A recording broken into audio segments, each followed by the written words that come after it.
Hey, how are you, everybody? I am back, kind of. Anyway, so yeah, what's going on? Yeah, I haven't. I've been doing a little bit of work on the Fiat gas tank stuff, relocating stuff, and other things have been happening. Of course, tomorrow I get to go down to the California Building and Permit office to start the permit process for my shop. And hopefully everything goes okay with that. I'm building uh, a cold formed metal kit shop, and it's different. There's so many different. There's three main kinds of metal kit shops. You got these tubular steel ones, which are very lightweight metal uh, things that are basically good for carports. Uh, they're and a lot of them get sold as like shops and stuff like that.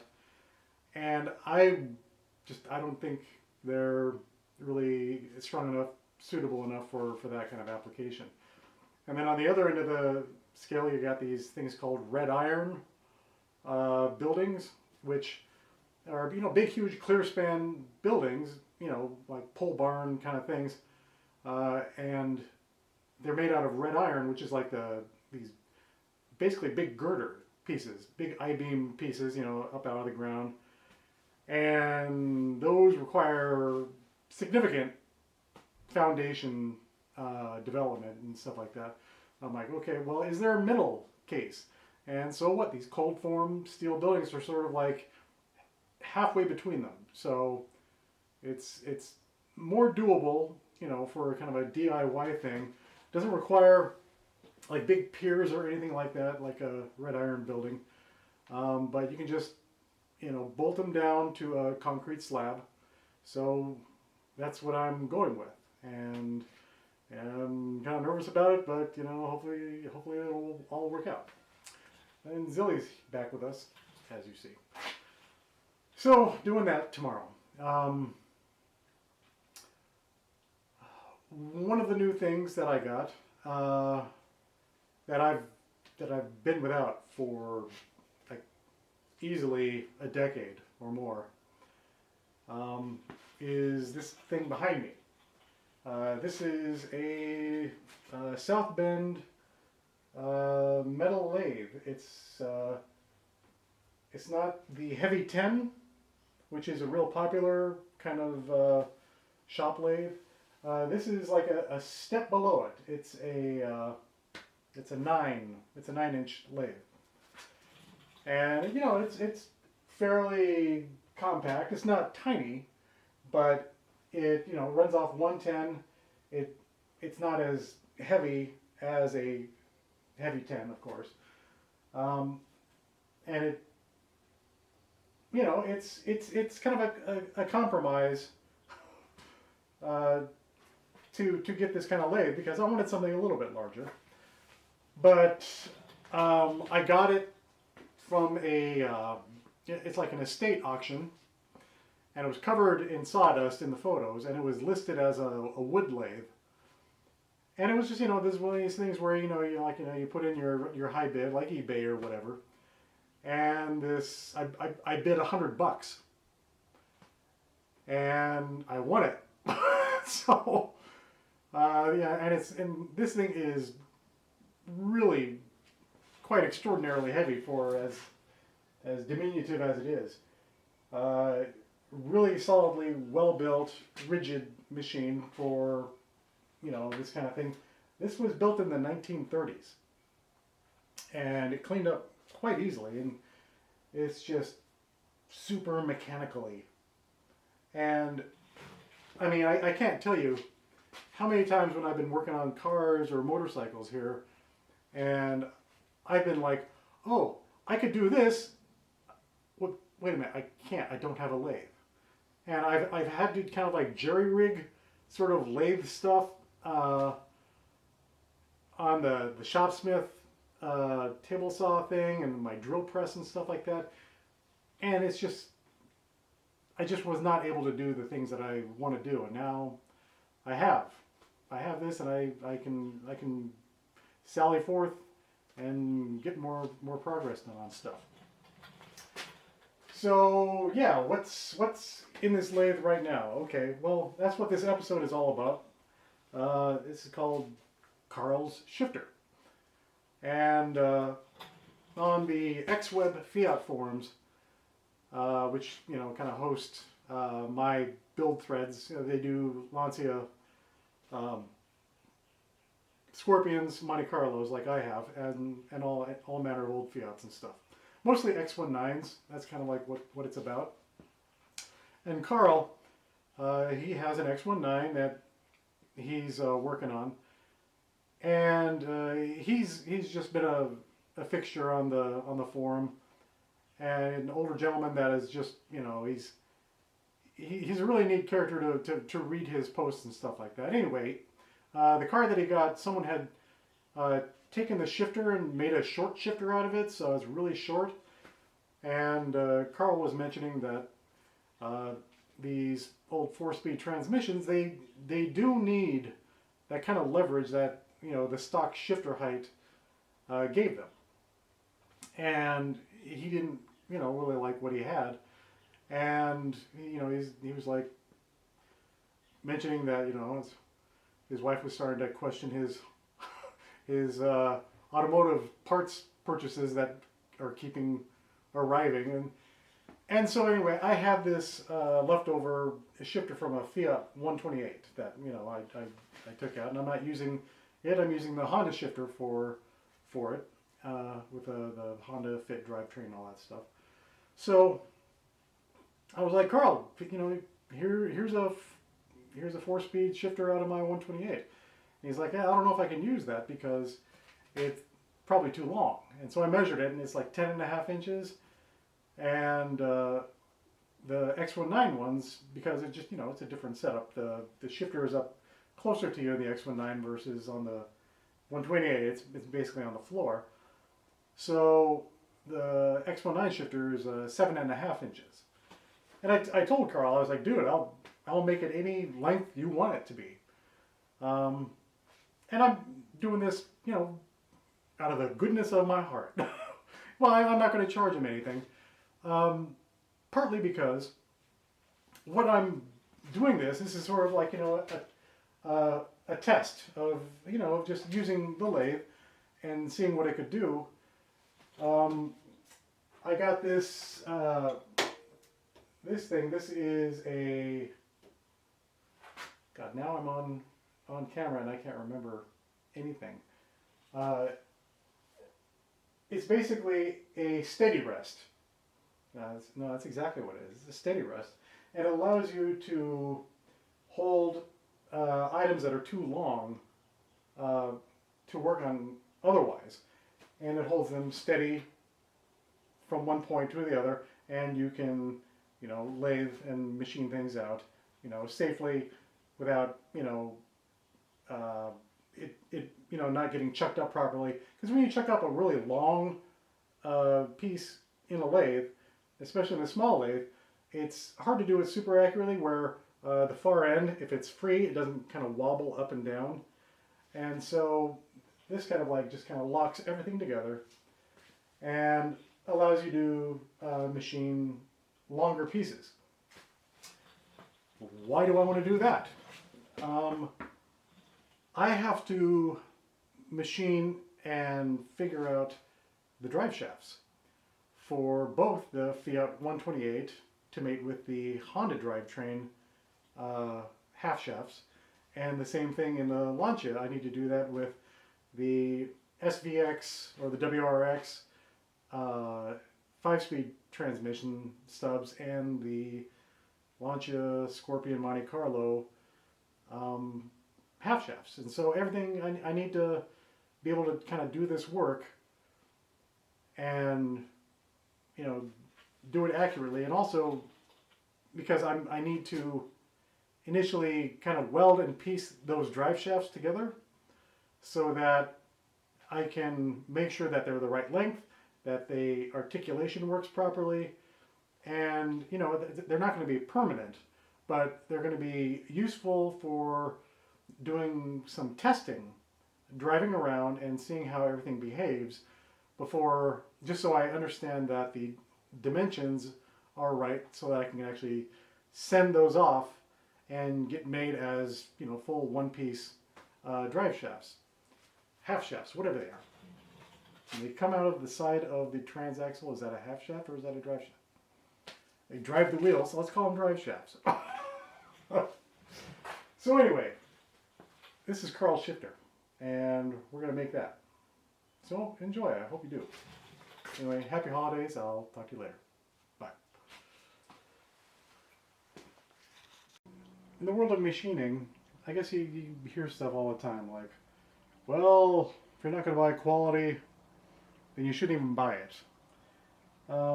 Yeah, I do. I understand that. You know, and this is like, you know, this is actually a fairly good quality thing. But you know, what's worse than having a bad lathe is having no lathe at all, in my mind. So okay, yeah. So what we're going to do initially is marked out kind of like where I initially need to cut this shifter along it. I've chucked it up in the 4-jaw chuck here. It's got 4 little jaws, and that's because this is an irregular piece.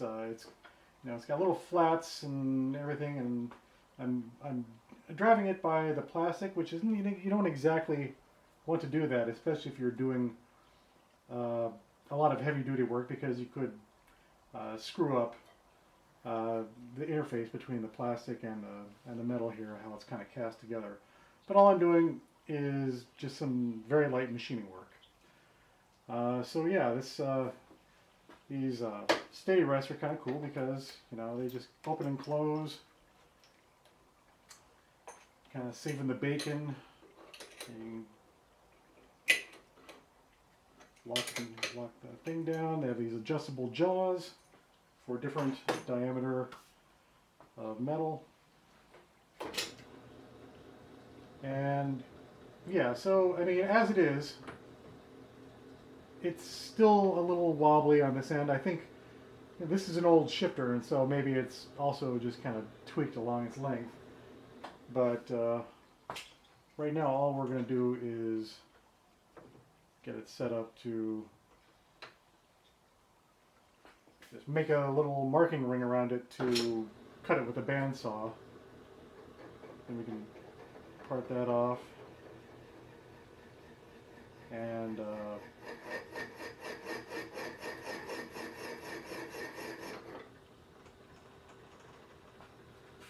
do all the other work we need to get a nice setup so that I can weld it together, and you'll see.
And we essentially need to do kind of the same thing with this.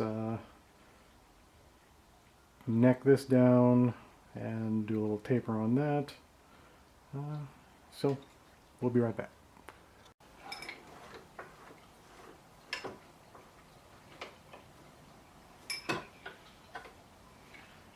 All right.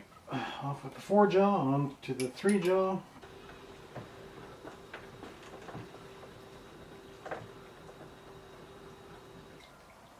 Okay, so this is what was machined for this shortened shaft. Comes out to just shy of 7.5 inches. And why was that machine like that? Well, because at this point, the German steel hollow tubing comes into play. Comes into play, if not into focus.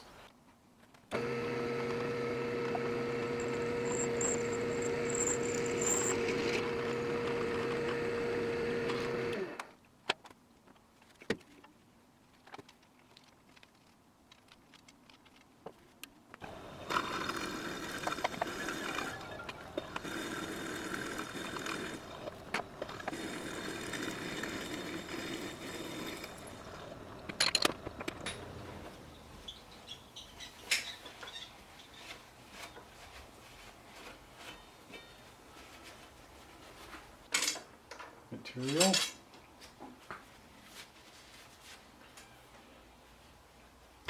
Basically, what we wanted to do is to have something that, ooh, it's a nice, ooh, that's a tight little interference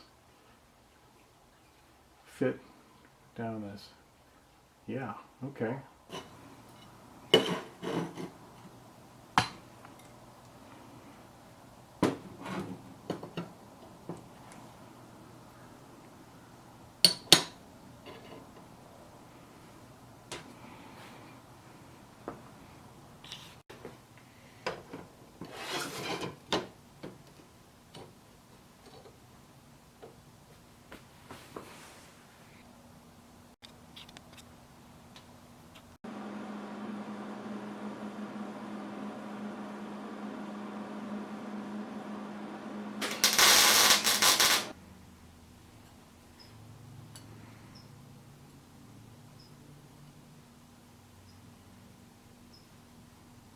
Yeah, not too bad.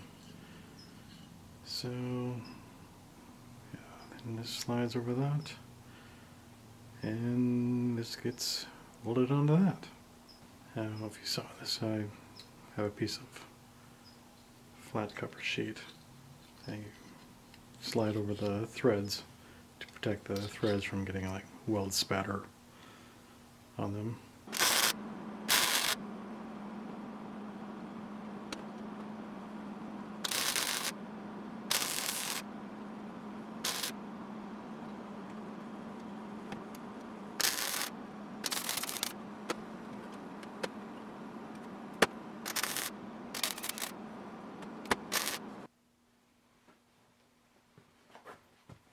There, doesn't that just look, go on.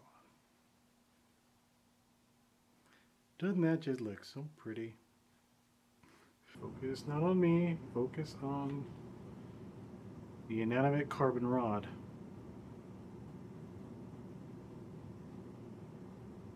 It's not perfect. There are a couple like little, little divoty-poo voids where the welder just didn't quite hit. It's doing MIG welding, this kind of stuff, that kind of happens.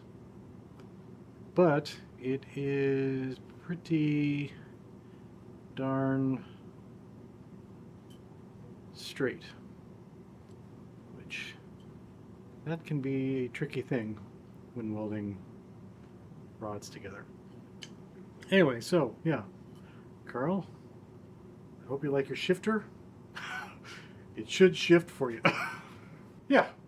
Okay, so yeah, this was just a short little project. It's the holidays. Sometimes it's nice to do something for other people. Yeah, and you could very well ask, well, Christopher, why didn't you do any work on your cars? Sometimes it's not easy to work on your own stuff as opposed to working on something for somebody else. You know, this is just a one afternoon project, one and done.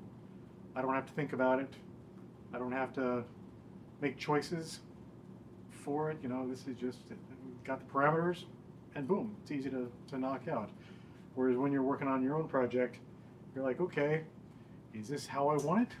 Or is this exactly how I want it? And there's still so many different things going on. But yeah, hopefully, wish me luck down at the permit office that things go smoothly. I would love to get the shop put together and assembled so that I could actually put all my crap into it and start working on stuff and enjoying it. Anyway, wish you guys all happy holidays wherever you're at, and you know, just be good to yourselves and to everyone else. It's a crazy, kooky world out there, but we really are all in it together. So I love you guys, and I'll talk to you soon. All right, bye.